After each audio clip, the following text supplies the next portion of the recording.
তিনটি গুনাহ যেগুলো কখনোই মাফ হবে না। আপনি কি জানেন সেগুলো কি?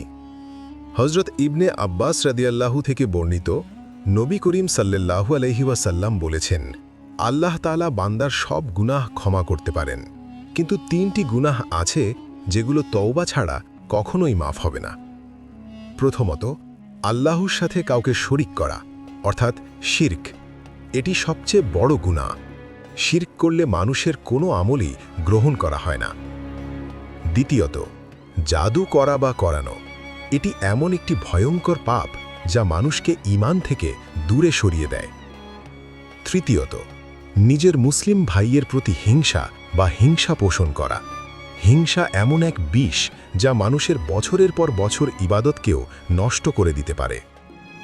তাই আসুন আমরা এই তিনটি গুনাহ থেকে নিজেদের বাঁচিয়ে চলি এবং আল্লাহর কাছে খাঁটি তওবা করি, কারণ তার রহমত অসীম, কিন্তু কিছু সীমা তিনি নিজেই নির্ধারণ করে দিয়েছেন।